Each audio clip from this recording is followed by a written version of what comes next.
Hope Hey, you're doing. I'm sorry, what'd you say? no, I was just saying, hey, back. Hey. Yeah, so you have been super dynamic in the playoffs, and especially those game ones. I was just wondering, have you been doing something differently that's really given you an extra kind of bounce in your step, or are you just kind of channeling the Clippers game where you got your 2020 and that's what really happened last night? Talk to me a little bit about trying to make the most of the minutes that you have. Um, I mean, for me, it's the playoffs, and normally when the playoffs come around, you try to elevate your game to another level.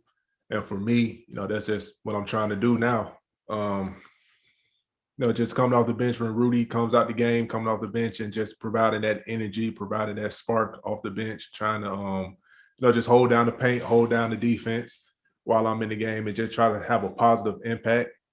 And I mean, it could have been against anybody. We could be playing against anybody. I'm still gonna play the same way. I'm still gonna come out play with a lot of energy and just try to help the team get a win. Eric Walden, Salt Lake Tribune, next. Hey, Fave. So obviously you've been around for a minute. You've seen a lot of stuff. Is it still unique at this point to see what Don is capable of in taking over playoff games, scoring wise, the way he did last night? Is that something that's special even for a guy like you who's seen pretty much everything at this point? Yeah, no, it definitely is. Just the way he comes out and how he's aggressive, how he's I mean, including last game, he was struggling in the first half, wasn't hitting a lot of shots that he normally make, but he was still locked in at halftime and came out in the second half and just, took his game to another level, and ended up with like 40, 45. And that's just the type of player that he is. He's always locked in, he always been aggressive. And even when he have games where, he's not having that big scoring output, he's always finding people. He's always trying to make plays for guys. He's still improving defensively. He's vocal in the locker room, in the huddles. He's just a special talent. And, every game, he always does something special. And, that's just the type of player that he is. All right. And we have Andy Larson in Salt Lake Tribune up next. Hey, Fave. Wanted to ask, with Ryan Smith owning the team now, I'm curious if you feel any difference in terms of how he's running the organization or what you've seen from him that maybe is different than what the Millers did. And I'm not asking you to hate on the Millers at all, just kind of, what does Ryan bring that might be different? I think he's doing a good job. I mean, obviously the Millers did a tremendous job of, running this organization and, doing the right things. And I think, with Ryan, he kind of bring in, something fresh, something new. I'm pretty sure he got a lot of ideas and a lot of things that he wants to do. But for him, now I think he just bringing in just a younger, newer, fresher, type feel to the organization and to the team and, to the community. And, I know, and I think he got a lot of good ideas and things that he's going to do later on. Do you know any of those ideas, or kind of, I mean, what are some of those things that you guys are excited about? I mean, he haven't said much. When we talked to him, he just said, I got a lot of things that I want to do and kind of change and some new ideas that I want to bring to the organization. So he didn't go into detail, but I mean, we as a team and organization knows that he's gonna bring some new things in. I mean, you gotta ask him. I don't know the details though. Right next, Lawrence Murray, The Athletic. Fabe, I remember 4 years ago with a completely different Clippers roster and coach, you were starting next to Rudy or you were starting with Rudy for a playoff series against the Clippers. Obviously, it's a completely different team, but with the way the Clippers sometimes downsize and obviously you're out there, you're not with Rudy on the floor anymore. Do you feel like that background helps you in any type of way from having to play the four in your past to being able to defend this team, whether they stay big or stay small? Yeah, I definitely do. When I was playing the four, I'm still used to guarding out on the perimeter, closeouts, guarding guys that shoot threes or can put on the floor, being aggressive with the pick and roll. I'm still used to that kind of stuff. And obviously now I'm a 5-man, so I have to, adjust a little bit and be more in the paint and protect the rim more. But that's something that I'm capable of doing too. And when they go small and have, 5 smalls out there, it's a challenge. But like I said, I'm used to guarding on the perimeter and closing out the 3-point shooters and containing ball handlers on pick and roll and ISO situations. So I'm pretty much used to it. And I think those years playing the 4 alongside Rudy at the 5 kind of prepared me for, these type of situations. Follow up from Eric Walden.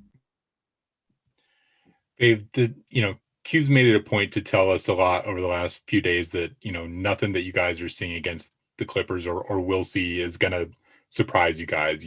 Nothing they're going to do is going to be different or something that you haven't seen before. But when they do go to those small ball lineups, just because there's been so much made about how they deploy people like that, is there anything like kind of unique about how they approach it? Anything different about how you guys have to defend it? Anything like that? No, I think with them, did they lead the league in 3-point percentage or shots made, something like that?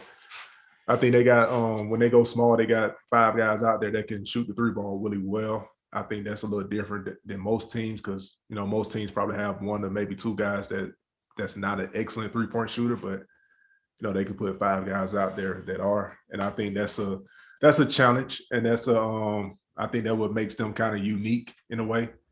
But I think throughout the years, throughout this season, previous years, we've seen teams do a lot of stuff to us to try to adjust to our defense. And I think we just prepare for whatever adjustment that any team makes because we pretty much seen it all. Jeff Rainier, Fox 13. Yeah, hey, Derrick, you mentioned about the playoffs elevating your game. How much did that play a role in you coming back to the Jazz, knowing what they had and the potential for a playoff run?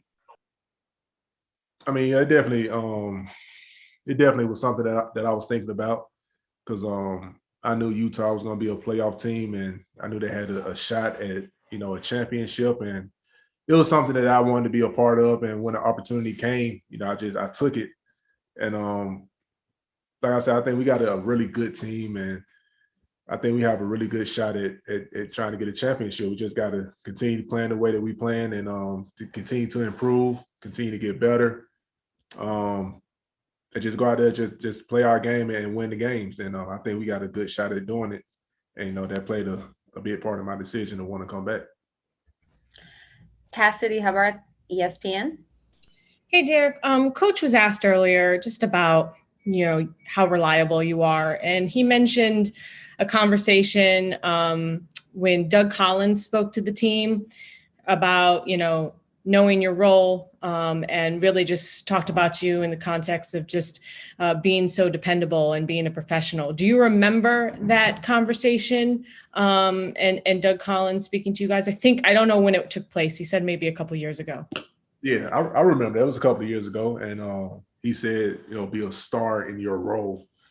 And I kind of took that to heart because it made perfect sense for me with the way the NBA was changing and my role was obviously changing on the team. So, you have you guys that are, superstars on the team, the all-stars, but, when you get down to the role players, they play just an important role as the top main guys. And, you can't win games or be in position to win championships if, you don't have those guys being a star in their role, just doing what they do at a high level.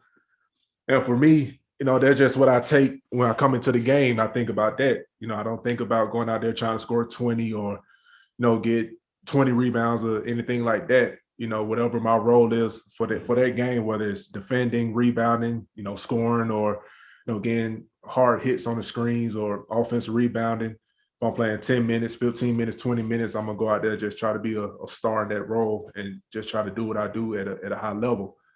And I think that's what helping us this year and just obviously bringing me success on the court. All right, we have time for one more. It's going to be from Julie Jag as a follow-up, Salt Lake Tribune. Hey, I was just wondering if you see any benefit in being able to come off the bench and kind of what you look for, or kind of how you can use that to your advantage. Yeah, there's a lot of benefits for me coming off the court. Coming off the bench, coming off the bench.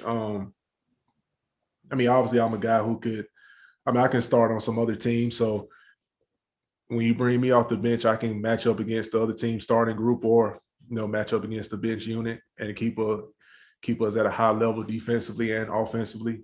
And also give me a chance to kind of, take care of my body too, because I'm not out there playing 30 to 35 minutes. I'm playing, 12, 15, 20 minutes, depending on, foul trouble or whatever, if Rudy's in foul trouble or not. But it gives me a chance to, keep my body fresh and come in the game and be able to, have an impact on the offensive end and on the defensive end at a high level. All right, that's it. Thanks so much, Faith. Appreciate it. Thank you.